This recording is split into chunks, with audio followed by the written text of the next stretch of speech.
Now your Instagram handle is Hip Hop Prez. And I have an interesting story, and it was with me and my father. So every day when he took me to school in high school, ninth grade, 10th grade, I'll be playing Tupac. And my dad was, extremely successful businessman. And I'm pretty sure he didn't want to listen to Tupac on the way to school. Right. But he listened to it, and he told me that I told him to keep it in for the day and listen to it. It's going to help your day. And he said he would go meet some executives and take them riding around, and he'll still be playing Tupac. And it was kind of something that that was kind of shocking to other people. But he said Tupac ended up making him a better person and be able to communicate better. How did the moniker come about first, the Hip Hop Prez?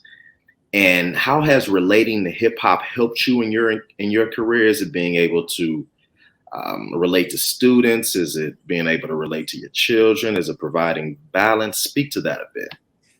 Right. Well, so when I became president of Philander Smith, I was 37. So I was definitely in a different generation when the average age of college presidents was about 58. So when they're doing the presentation, I'm standing in front of the podium and I'm really just young looking. I'm 37. And I'm like, look, I'm not a baby boomer. I'm not what a traditional president looks like. I'm from Generation X. I'm from the hip hop generation. So I have to be, authentic to who I am as a president. I'm not going to operate like other people. I just laid it out there from the beginning.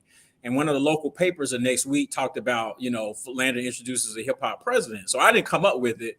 But when people on campus, particularly the marketing people, heard it, they were like, oh, this is horrible. Hip hop, you got the misogyny, and I was like, no, absolutely, really, this is sort of brilliant. I'm just going to lean into it. So I leaned into it and had connections. I mean, and so as someone who, now that is 54, when hip hop is really starting to evolve, those are in my formative years. And so particularly then as a college student, I'm influenced by, there's a range of people, in the mid to late 80s influencing hip hop. I'm definitely influenced by Public Enemy.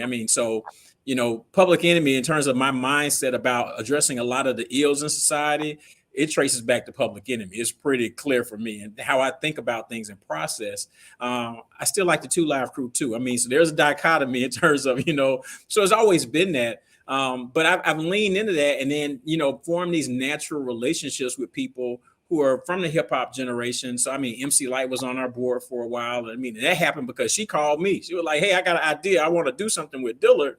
And then I was like, well, you need to be on the board too. So, those kind of relationships have developed organically, but a lot of those key influence in hip hop, we're in the same generation together. So it made sense to do that.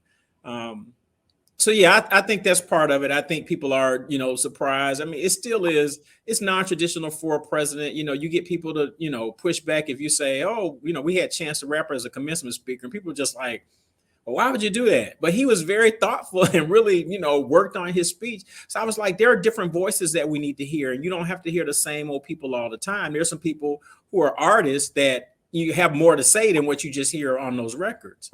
So those are the kinds of things I look at. I think it's been, a good relationship for me to have connected with that community.